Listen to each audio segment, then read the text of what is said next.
Okay, today's video is going to be a little different. We have Teddy Spaghetti versus apparently Lemon Grab, but we're going to try something and see how it works out for people. I haven't recorded too many replay casts recently. I've talked about it on live streams, but like this last week I actually meant to, and then I got sick and that threw me off, so I'll be recording a bit of those today. But yeah, on our new player streams, every other weekend we'll cast one of Big JP's new player tournaments, and we do some of this sort of coaching stuff, but this will be a little more focused coaching. So Teddy sometimes messages me on Discord.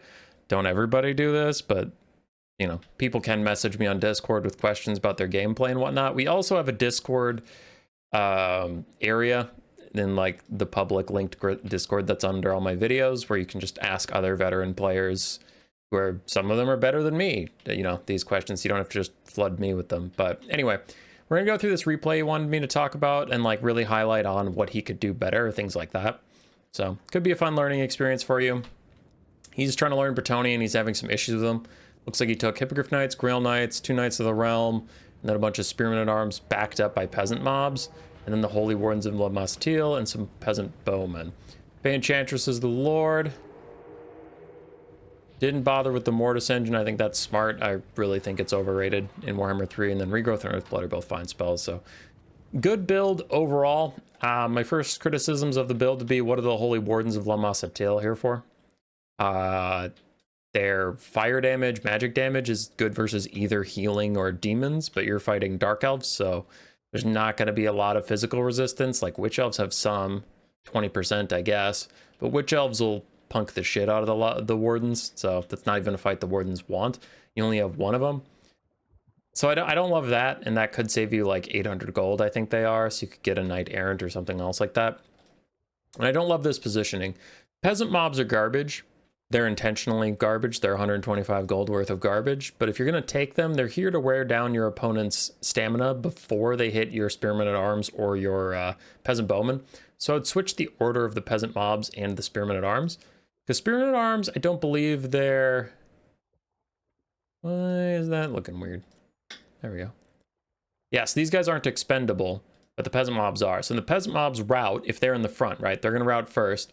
They run past your Spearmen at Arms, and they don't lower your Spearmen at Arms leadership by running past them. But if the Spearmen at Arms route, they're running past the Peasant Mobs and already lowering their piss poor leadership, because Spearmen aren't expendable. So yeah, I would switch the order of your Peasant Mobs and Spearmen at Arms. Both of these are stalling units, but another thing that makes the Peasant Mobs out front better is the Peasant Mobs will route, brace, come back, get back in here by the time the Spearmen at Arms route, because they'll take longer. The Spearmen at Arms take longer to route for the first time, but then when they do route, they probably won't rally by the time your Peasant Mobs also route. So you do want the higher leadership unit second, because it can hold while the lower leadership unit comes back, giving you in effect 3 rows of defense. You have your initial row of Peasant Mobs that should be out here, then you have your Spearmen at Arms, and then you have, by the time the Peasant Mobs come back from routing, you'll have a 3rd line. So you can effectively get 3 lines in just by dispersing your resources a little differently for the Peasant Bowman. So for the build, I'd cut the Holy Wardens and get either 2 more Bowmen or a a cheap heavy cav, or but then switch the order of your front line. The Knight distribution's pretty good. Hippogriff Knights are strong in most matchups for a lot of reasons. They're excellent recipients of healing. Grail Knights are generally strong in a lot of matchups as well, and Knights of the Realm are good overall. So that's his build, that's his stuff. Now what's the force he's facing? First thing you got to assess as soon as you start the game are a couple things. If you have long range, who's winning the range advantage? Now Bretonnia doesn't, but let's pretend they do. If they have 1 field trebuchet and the opponent doesn't have any artillery, you might be like, well, they have the range advantage. They can force the enemy to come to them. They want the early game to last as long as possible while that trebuchet is pumping out free damage. The Dark Elves can't respond. But 3 Scourge Runner Chariots will do more damage to your line than 1 Field Trebuchet would do. So when I say you need to secure the range advantage, it's not all about, I have longer range, therefore I win, and I want the early game to go on. It's who does more damage at range more effectively. 3 Peasant Bowmen have a hard time getting in position, stopping and shooting at the Scourge Runner Chariots, and the Scourge Runners can just dodge, so the Bretonnians do need to advance. Now, looking at this Dark Elf army, There are things you have to worry about, and there are things you don't have to worry about. Black Ark Corsairs, mildly annoying. You don't actually have to worry about them. Their missile strength and their missile strength is low, non-armor piercing, and it's very short range. Your high priority assets are your Peasant Bowmen, the Fey Enchantress, the Grail Knights, and the Hippogriff Knights. The Black Ark Corsairs can threaten none of them. Unless you just fly the Hippogriff Knights directly over them and then sit still, that's the only one that could possibly take damage. Grail Knights, high armor, bronze shield, and if they're going to get in range of the Black Ark Corsair handbows and there's nothing between these two units, then they're just going to get run down, so it doesn't matter. Fey Enchantress, again, if you AFK her in front of them, sure, she'll take damage, and if the Peasant Bowmen end up in range of those guys, you fucked up massively. So, Black Ark Corsairs, honestly, don't matter. Bleak Swords and Dread Spears, don't matter. 2 Witch Elves, doesn't matter. Your infantry that they're going to blend through, not a big deal. You brought them to die, so let them die. Your archers can outshoot those guys, it's fine. You got to kill these 3 Coldwind Knights. You got to kill these 3 Scourgerunner Chariots. And then the Supreme Sorceress of Shadows. She's not really a threat. She's just kind of a thing that you want to take out if you can. But yeah, she's going to spam Melkoths on you. It sucks, but there's no shot you catch an 105 speed Flying Lord. So your real objectives here with your Knights are to take out the Scourge Runners, Coldwind Knights, then you win the game. Pretty much by default. Because the Fey Enchantress can out-heal any damage this lady's putting out with Melkoths. And then in a late game cycle charge and grind, you'll beat their infantry. So he's going to advance. Now this map sucks because he's playing quick battles. On tournaments, you never see this map because this map blows. And this is kind of why. He's getting funneled through. And unfortunately, he had to change his deployment for the map, but he didn't. But you do need to exploit all 3 avenues. These 2 are wider, but you can see only like a third of his army is going through this. So maybe half of your surface area is not getting used. So then the other 2/3 of his army is getting funneled through this one little thing. And there's nobody going over here. Probably wanted to throw 1 Men-at-Arm and 1 Peasant Mob up this just to force the Dark Elves. Because that's the thing, is the Dark Elves will have to try and choke point you there, which sounds like it sucks. When you realize you're throwing 400 gold worth of peasants versus, at best, 450 gold of Dread Spears, maybe a 750 gold Witch Elf, or they leave it undefended, you're still making them commit more resources to hold this space than you are. And now these peasants are all getting blobbed up, which is pretty bad. And the archers are getting blobbed up on peasant mobs, which some of their models will get obstructed and won't fire when they're on top of another infantry unit. So it just makes it a little janky as they start firing now. This is good. Trading with the Black Ark Corsair handbows. Sure, they have 80 armor, but still. Volume of fire versus elves is good. Volume of fire on something that has low HP like elven units. Grail Knights fell back. It looks like they didn't want to get skirmished with the Scourgerunner Chariots. That's fine, but this is all of his Knights are on the flanks. You need to keep something in the middle, because otherwise Chariots will do this. Chariots are just going to chariot, you know? They're skirmish Chariots, but they're still Chariots. They're going through infantry easily, taking half health off Spearmen at Arms, getting a little stuck in a Peasant Mob on the way out, but they are going on the way out. Nice job over here with the flank. Knights of the Realm catching some sleeping Coldwind Knights. They didn't really see it coming, so that's more of a misplay by the Dark Elf player that the Bretonnian player is exploiting, rather than something you can consistently do. But sure, if you see their cav is facing away from you and not responding, you can go for a free charge. And then he backs off when the Witch Elves join. It's pretty good. So the peasants are filtering through. They got through the choke point without too much issue. Now we are forming a blob, but at least the enemy lord doesn't have burning headers, so they can kill all these units at once, but they're still doing their jobs. The choke point goes both ways. Now your peasant archers are sitting behind a giant blob of infantry, and the Coldwind Knights and stuff can't get through it. Coldwind Knights don't really like to grind through infantry regardless, so they won't take much damage here, but they're not going to do much either. The problem for the Bretonnians is now they have too many resources committed to one spot again. And this is a dog shit map, sure. But even on a wider map, it still kind of applies that pretend these little bumps aren't here, but you have all this landmass to work with, right? Well, if you have all this landmass to work with, and out of the threats for the Bretonnians, we mentioned the Fey Enchantress and the Peasant Bowmen are 2, and the other 2 are the Hippogriff Knights and the Grail Knights. Well, the Hippogriff Knights and the Grail Knights are hanging out next to each other. So all you have to do is block off this area. They don't have to commit any real resources on the other side. There's nothing over here that you care about, like either side, honestly. Spearmen at Arms, Peasant Mob, Spearmen at Arms, 1 Peasant Bowman, and a Knight of the Realm that's running away. For the Dark Elves, 1 of the Coldwind Knights. We identified at the start, the 3 Coldwind Knights, the 3 Scourgerunner Chariots are what's going to win this game for the Dark Elves. 1 of the Coldwind Knights is over there. 1's in the center, and then the other 1 and all 3 Scourgerunner Chariots are countering this area. And the Bretonians don't want to engage on the Scourge Runners unless they get a full surround, which the onus is on them. Skirmish units, you can't just chase them. That's kind of the whole point of skirmish units. They're generally fast. They're chariots, which have super janky hitboxes, which I complain about all the time on live streams. But the facts are the facts. You can't change them mid-game. So you can't kill these chariots by just charging them. If they're running away from you, they'll shoot you to death. And even though you make contact with them, you're not going to do damage while you're moving. So you have to get a full surround, and the Bretonians know that. But then they didn't separate their forces. Like, there's no... Maybe the Hippogriff Knights should be in the center. The Grail Knights are on this right flank. And then both Knights of the Realm are over here. Or one of the Knights of the Realm is over here with the Grail Knight, and then you have a threat of a 2v1. Still, you need the Hippogriffs in the center, though. The Scourge Runners need to feel pressured from multiple angles, and right now they can just sit here and observe. Everything that could threaten them is right here. Or technically a Knight of the Realm surrounding them and forcing them not to run away while the Hippogriff dives them could be dangerous, except for there's one on the other side of the map and it's busy, right? So the Bretonnian player put way too much of their gold in this one spot. So as long as the Dark Elf keeps his eye on this spot, he's not really in any danger. Hippogriffs are what, 2,000-ish? Grail Knights are 2,000-ish. So this spot is about 5,000-ish gold out of your 12,000. It's almost half your armies in that little blob. So the archers are doing a good job punishing the Colden Knights. Looks like the Dark Elf player realizes he can't grind through random peasants with Colden Knights. That's not going to work. And some of our peasants are ending up on the front line. Scourge Runner chariots are committing to a blob fight. Now this is a mistake, and the Bretonians could punish it. Scourge Runners are overextending. The Scourge Runners are trying to punish this infantry blob again by cycle charging through it. Now that the Grail Knights and Knights of the Realm have uncommitted from the high ground, they're coming down. But again, the Dark Elves are just doing exactly what I said. Now this is even getting worse for the Bretonnian player. And I'm not trying to just flame him. He asked me what his mistakes were in this game, and I'm telling you what they were. I'm also trying to point out the Dark Elf mistakes here and there where I can, like these Black Ark Corsairs don't really have anything to do here. And this Colden Knight should probably be getting a little more active. And I also said that his Colden Knight was engaging in infantry, which it doesn't need to do. But you remember that problem I set up on the high ground where 5,000 gold of his army was here? And earlier I mentioned all the threats on the Bretonnian army. What are all the threats on the Bretonnian army? Where are they? Well, out of the peasant bowmen, 3 of them, 2 are right here. The Fey Enchantress is right here. And now your Grail Knight and your Hippogriff Knight seem to be coming this way. Now the Dark Elf definitely has to look at one spot. They just need to look here, and if the Bretonians start to move forward, their Scourge Runners go this way, and there's nothing to stop them from going this way.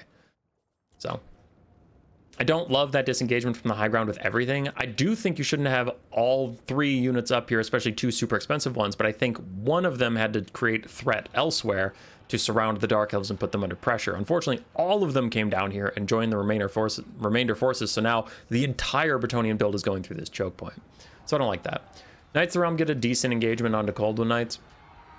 They're going to run out of gusto, though. They're surrounded by Witch Elves, Spears, and Black Ark Corsair support, so that is going to be a Knight of the Realm down, and the Coldwood Knights prevail in that engagement. So overall, a win for the Dark Elves. More Bretonnian infantry is filtering up, but the Peasant Bowmen, one of the dangers of the Bretonnian army, is doing good work, so the Dark Elves are going to have to do something about that. The Peasant Bowmen, you know, you do have to respect them. I listed them there. Now, this is an interesting engagement. So the Royal Hippogriff Knights can bypass a lot of the rules of most ground-based cavalry because they don't have to get past your infantry on ground, like flank or anything. They can just go straight over. But this is a huge mistake. He's putting a regrowth on the Hippogriff Knights. That's not the mistake. The mistake is the target. We identified the threats at the start of the game. He has to deal with the Scourge Runner Chariots or the Cold Ones.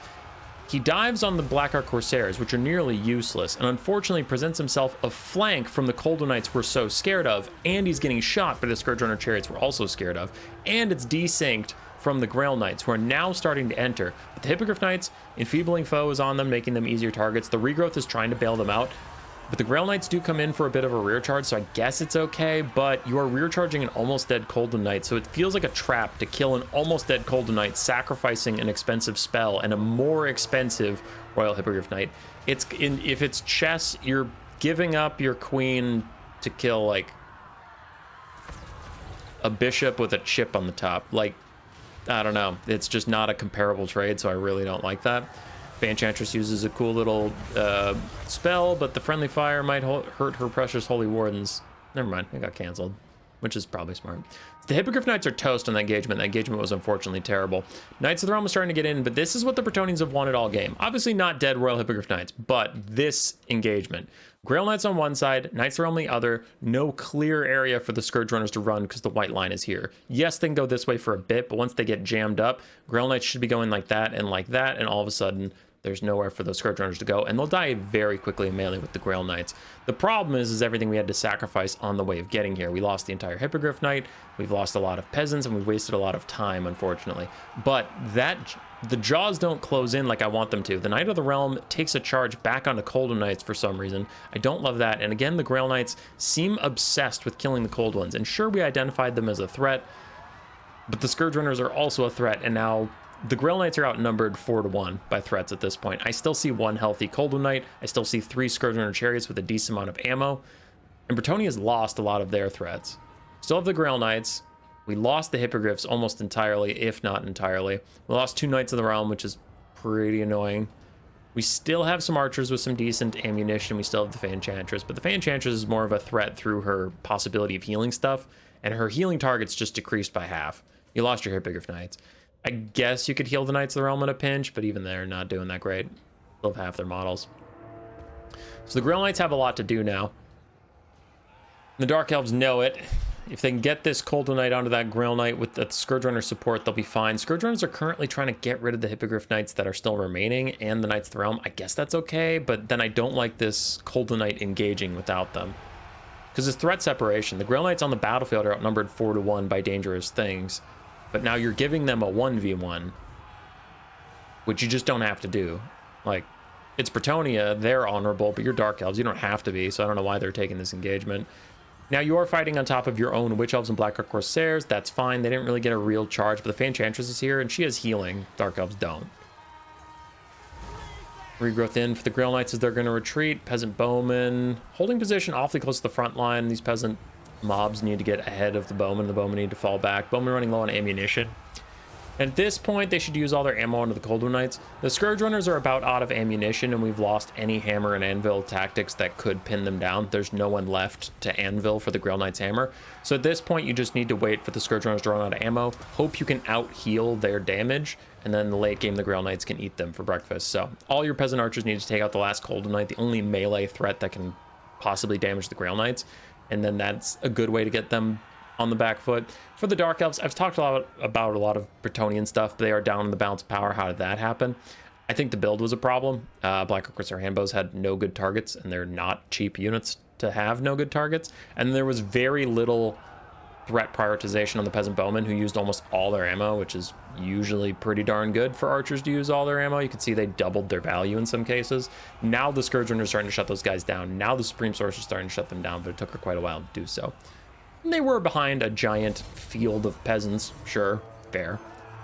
But your Supreme Sorceress of Shadows could have been diving them and being annoying, especially when the Grail Knights and Hippogriff Knights got into your backline. The Hippogriff Knights jumped into a giant trap, so that was a good closing of the trap by the Dark Elves, but when the Grail Knights were farfing around, you could have dove this lady back here and harassed the archers, and whenever any Bretonnian assets came back to peel her, she could just take off. So, the Grail Knights persevere. They kill the last Cold Knight. They are still getting poked by Blackheart Corsair handbows every so often. And the Scourge Runners also look like they have fire at will on. Not sure, because I see them occasionally shooting at nonsense, not always at the Grail Knights. But they're getting some good shots on the Grail Knights, who are getting crazy low. Their Perfect Vigor, I'm saying crazy too much.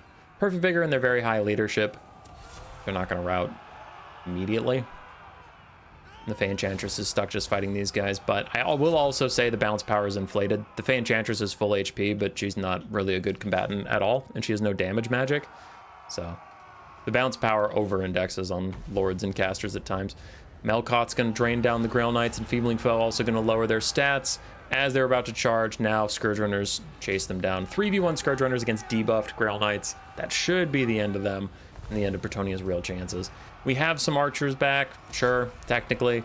Fan Enchantress is very healthy, but as you can see, even these super wounded Dread Spears are messing her up, and she has no one left to heal. The Grail Knights are heal capped, Hippogriff Knights are gone, Knights of the Realm are gone. She's a non-factor. So the only real threat the Dark Elves have to consider is, can these 2 Peasant Bowmen kill everything left? No. The Scourge Runners can easily take out those Peasant Bowmen and the game's over. I am that confident, I'll just fast forward. Yeah, they're going back for him. And then they're gone. So it was a close game. It was a close game in the end. I didn't like some of the target priority or the threat assessment. You see, the Hippogriff Knights just didn't get much value, unfortunately. Fey Enchantress did a lot. Her damage value doesn't matter because she's a healing lord. Grail Knights did okay. Knights of Realm didn't get that much out, but a lot of faffing about and not enough commitment from Bretonia. Unfortunate. The Wardens of La Musatiel ended up doing well. The archers did very well. The infantry tactics were all right. I didn't really like how much they got clumped up in the middle, but the Dark Elves didn't exactly have the width to punish them either. They didn't have Dark Riders or anyone flanking the Peasant Bowmen, which could have been nice. Yeah. I think Teddy had a better build than Lemongrab did. I think Lemongrab played his build just a little bit better. Scourge Runners did a lot of work. Not gonna get the crazy damage values, but they do what matters. Nice there, right? Especially that one. That's the one that must have caught the Hippogriff Knight when it landed on the ground. GG's. Hope this was helpful for you. Now, things you can take away from that instead of like, wow, that was hyper specific about one game and none of that applies to me, can be about identifying threats and what to do about them. Like, I actually see this situation a lot, so give me a second.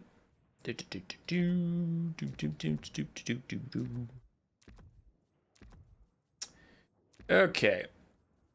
So Gelt, Sunmaker,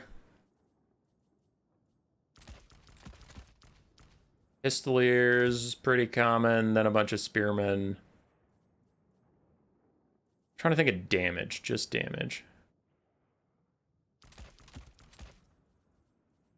Huntsmen and Empire Knights. Doesn't matter what their state troops are. You can fill the rest of this with state troops, but you're looking at a build, these are your damage threats. No one's ever like, wow, the Empire is Spearmen, I lose the game. Now, something that does bother me is looking at this type of build, there's two key mistakes I can immediately see people make.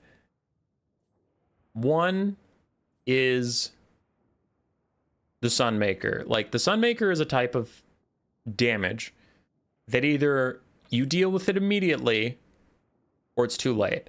And it's too late doesn't mean you necessarily lose the game, but I see too many people ignore the Sunmaker for 6 volleys, and then they go, wow, that Sunmaker's doing a lot of damage to me. And on the 7th volley, they're charging it, and they shut it down, and they pop some champagne, and they celebrate, because I shut down the Sunmaker, I did it. Bruh, it had 1 volley left. Like, at that point, fuck it. It's doing what it's doing, just let it run out of ammo. Because whatever you committed to go kill it could have been killing something that's actually there. So if the Sunmaker, in this theoretical situation, if you can't kill it right away, and by the time you advance towards it, it's gotten 5 out of its 8 volleys, and you have an option to shut down the Huntsman or the Sunmaker, take the Huntsman. You can't, like, the Huntsmen are going to shoot you while you take out the almost out of ammo Sunmaker anyway. And then they're still going to have ammo after that. Where if you shut them down, the Sunmaker fires 1-2 more volleys, and then it's just a useless artillery crew. So, yeah. The Sunmaker, it's great to take it out if you can take it out right away. But again, if the game's stretching on and you haven't shut it down, just let it run out of ammo and ignore it. So that's kind of thing about threat assessment, is it's like, is something a threat? Yes, but is it a threat you can deal with? Maybe changes your plan. If you have dwarven cannons, sure, take out the Sunmaker. If you're Khorne and you have 10 Chaos Warriors, you're not going to get to it in time. So, unfortunately, you just have to accept the damage because you took a build that's weak to it. Like, that's unfortunate, but it is what it is. And the other example I can see with this type of army is fast threats. Gelt and the Pistoliers. Well, Gelt's Plague of Rust makes Empire Knights a lot more dangerous because Empire Knights' only real weakness is their lack of armor piercing. Otherwise, they're an incredibly cost-efficient heavy cavalry. And Gelt, with his Plague of Rust, makes them slap other heavy cav. Well, people are like, well, I don't want Gelt to use Plague of Rust on my guys, so I'm going to commit all of my fast units, maybe even your flat... Jesus, Hazel! I don't know why she came down here just to shake loudly next to the microphone, but whatever. Anyway, I'm going to commit all my fast units or flying units towards Gelt, and I'm going to shut down Gelt. No. I don't know if you've ever seen someone chasing a flying single entity, but that shit does no damage. Like, you're not going to do any damage to Gelt, and whatever flyers you send after Gelt are going to get kited out by the Pistoliers, because he's going to fly right over his Pistoliers. You got to take out the Pistoliers first. And again, similar to the Sunmaker thing, it sucks, but you got to take that damage. And kind of similar to the Colden Knights and Scourge Runners we were talking about in that other game, this is where it eventually gets back to that. This isn't a specific example. Is there's never going to be a situation where you don't take damage, where you don't trade something. It isn't like chess. People have told me about chess, and I know I keep coming back to it, but it is a popular game in this genre of things. Like, a lot of people play Total War, play chess. And I was talking about making trades, and like, people who are actually good at chess said, no, you don't make trades. Hazel, this is way too loud, and you just keep coming up the microphone. There, taking your collar off. They're like, you don't make trades. If you make all the best moves or whatever, you don't lose any pieces or whatnot. Yeah, that's not how this one works. You need beneficial trades. You need to take enough 2-for-1 trades where you get 2 things and they get 1, that eventually you come out ahead and you win.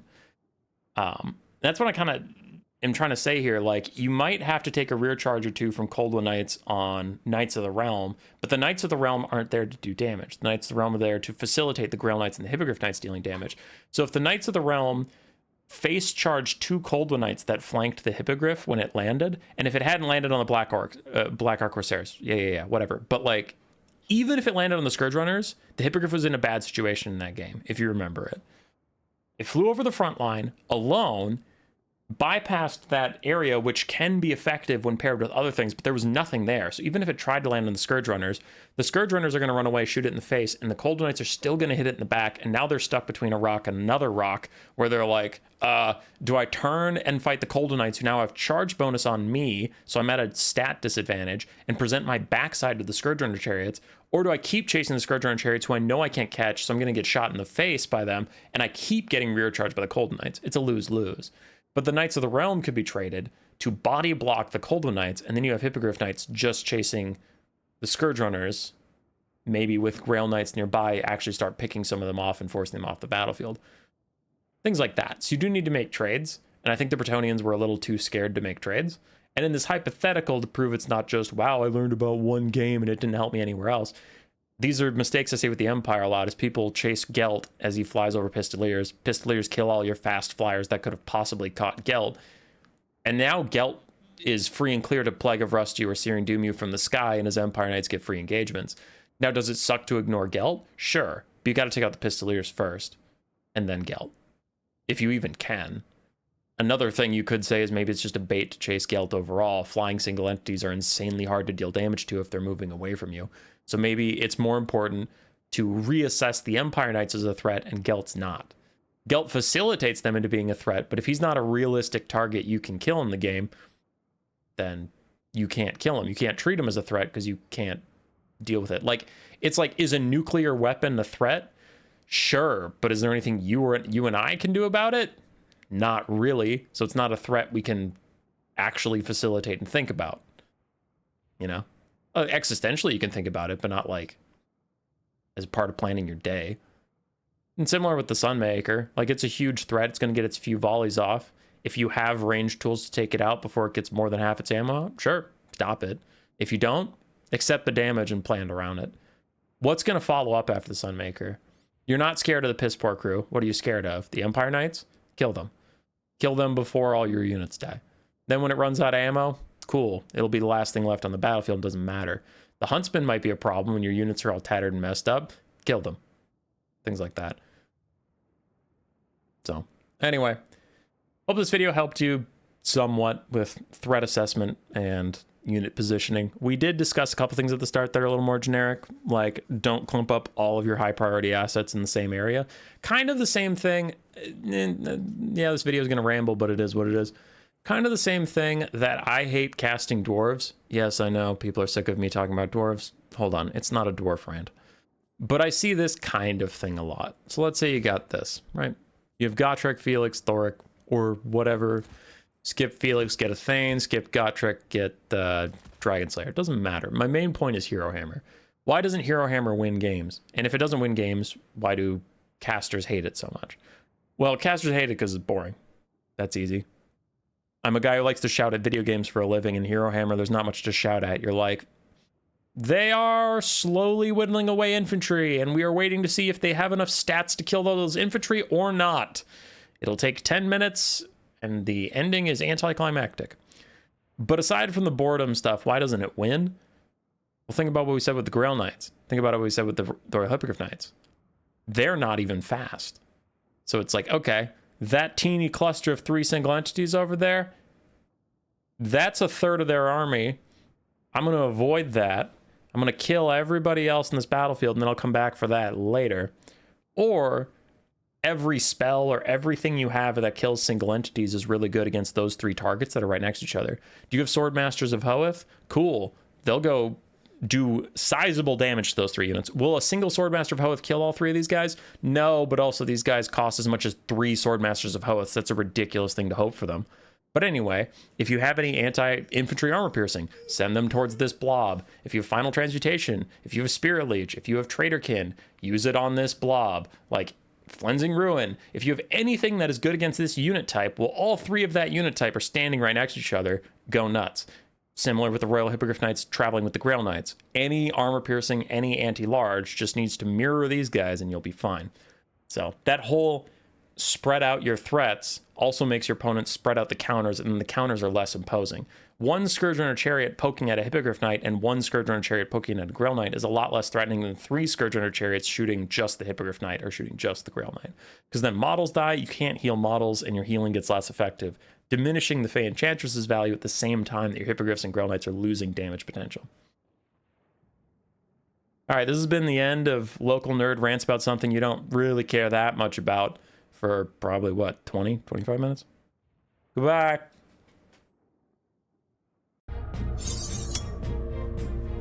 Roar.